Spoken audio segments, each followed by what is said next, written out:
All right, Yes. we are down to the favorite part of the show. Best part, eating. Yes, can't wait to try. Ooh, it smells. I can smell the salmon actually. It smells really nice.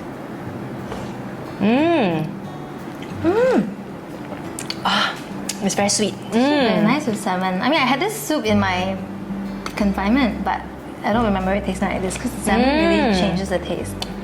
Very sweet, savory. Yeah.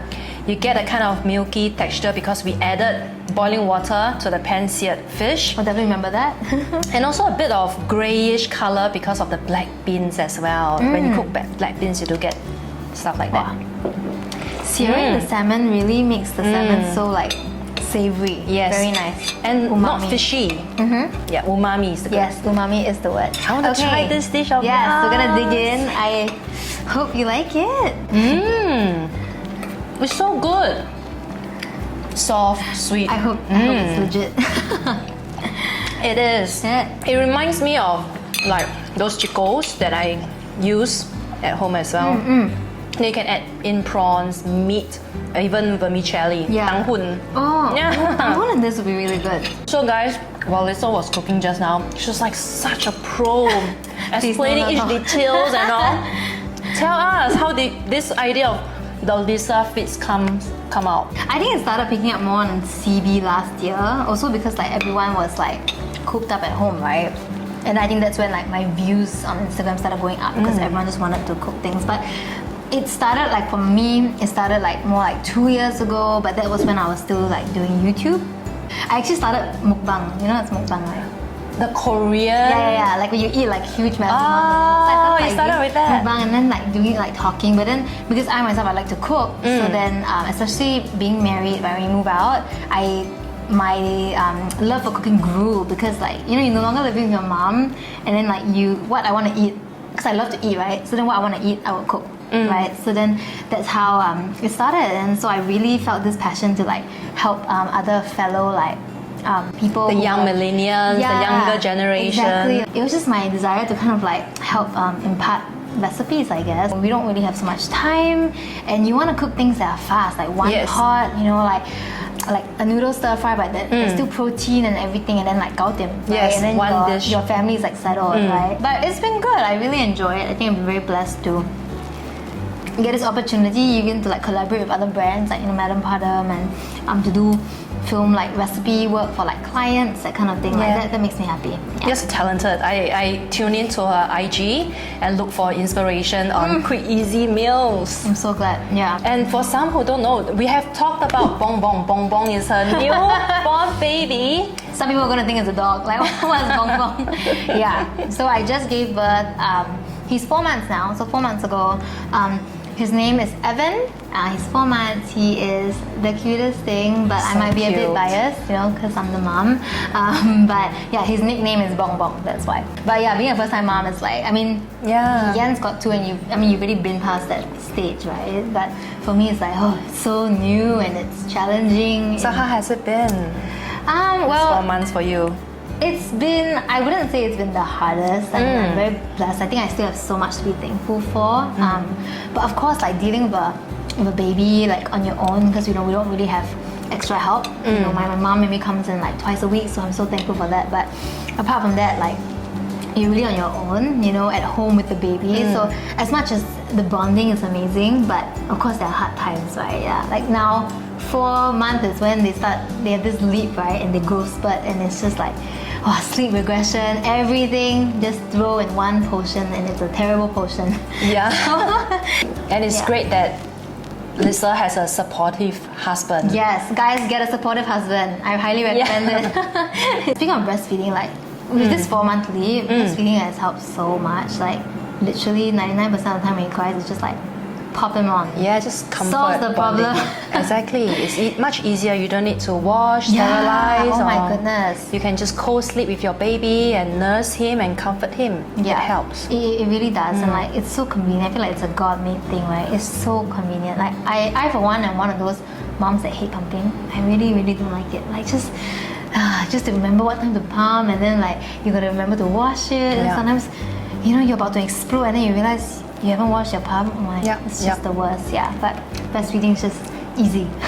So good to hear that from you. Yeah, and it's really good that Motherhood is very pro breastfeeding. I feel definitely as a mom, I feel like we need more of these like resources, so to speak. You know, in Singapore, I feel like most of the time we are reading like online, resources overseas. But I think in Singapore, like Motherhood is definitely like championing the whole pro breastfeeding movement and helping moms, because I think I was really blessed to have gone through it like very, very smoothly, but I've heard that's not always the case, right? I'm sure you guys have seen. Yeah, there's a lot of issues and struggles with breastfeeding, especially for engorgement, low milk supply. But God has made it in a way that by nature's way of latching on demand will resolve all these issues. So sometimes it's very, very it's very sad, you know, to hear like even like friends who like they didn't manage to, or for some reason it was just too unbearable, and you feel like, oh, like it shouldn't. I mean, I respect everyone's choice, but it felt like, oh, it shouldn't have to be that way if it was natural, that kind of feeling. But it's just unfortunate. So I feel very, very blessed that I think I had it really easy. You have your confinement meals that helps to nourish your body. That is also very important for milk making processes. Especially the first few weeks, right? Yes, definitely. Yeah. And I would say that the mindset is also another big factor. Yeah. Do you remember when you were breastfeeding? Did you like have to like change your mindset, or did you like struggle? Of course. You need to think positively. You need to have more milk production. You need to be less stressed. Oh yeah. I think stress kills it so fast. Like stress does inhibit the milk production process. Yeah. Yeah, for sure. I think what I learned, it's not that it's not enough, it's that you have an unrealistic expectation. That's so true. My milk was supposed to come in day 3. But my milk didn't come in day 3, right? So if I kept believing that, then I would just think, oh, you know what? There's just no milk. Yeah, there's just no milk. But I think my confinement nanny was telling me that no, it's not. It takes like day 7, day 8 for it to really fully come in. Like for me, like I didn't even have colostrum till like I think it's visible colostrum till like day 4. So it took a while for me. But because of the advice from my confinement nanny about how, you know, it doesn't come in so quickly. There's nothing wrong with at the start, like helping to supplement baby, because you've got nothing right at the start. Like why let your baby starve, you know? And I think that really takes off the pressure. And then when you don't have that kind of expectation of yourself, you just let it come naturally, right? And then you just enjoy the process and just try to get a hang of your first week with a newborn child, right? And then it just came, and it just I hear this from a lot of mothers. Once this expectation or the stress has been relieved from their belief and their thoughts, the milk starts to flow out. So there are various reasons what could have caused a delay in lactation. Could be going through a C-sec, could be going through like epidural and stuff like that. Actually, that's true. I did hear that for epidural. Interesting. So understanding your body and knowing how to increase or let your milk flow is very important as well. Any last tips or any tips on motherhood, breastfeeding that you would like to share for audiences here? You know, as a mom, it's the weirdest feeling. You feel like the whole day, right? You feel like you're so busy, and then yet you're so tired, yet so unaccomplished. And I'm like, how is that possible, right? You feel like you didn't do much, yet you're so tired. But the truth is that mothering is a full-time job, you know, and it takes a lot of time, and it takes a lot of energy, and I think I've learned to just kind of like understand like I'm in a season where, you know, it's a bit more full-on, you know, and so I've learned that, okay, for me, now I tell myself I'm not going to put pressure on myself to get work done in the day. So I think that would be my advice, you know, just to kind of like understand your schedule and then try and find what works rather than like having unrealistic expectations. It's the expectations that one has put on themselves that causes stress.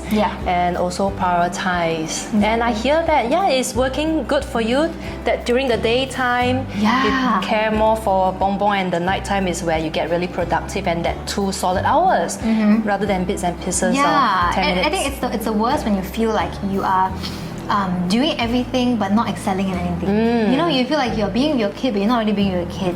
You're doing work, but you're not really also doing work. And it just gets all blurry. So for me, I feel like this has worked for me. Maybe it might help you guys as well that are watching. Thanks for sharing so much with us, Lisa. My pleasure. Thanks for coming over. It's been really fun, and the soup is actually really nice. Like honestly, I'm not really a big fan of like traditional Chinese kind of cooking or the herbal taste. But actually with the salmon, it is really nice. Like got the umami, which is like I'm glad you like it. And I hope you guys at home can try it and will Yes. also like it too. Yeah, it's easy. It's easy. The soup, like what Ian said, just pop it in a pot and then like just let it boil for an hour. Yeah, and then stir fry is really easy as well. I hope you guys like it. Try Yes. it. Yeah. Thank you for watching, guys, and stay tuned for the next episode. See you guys. Bye.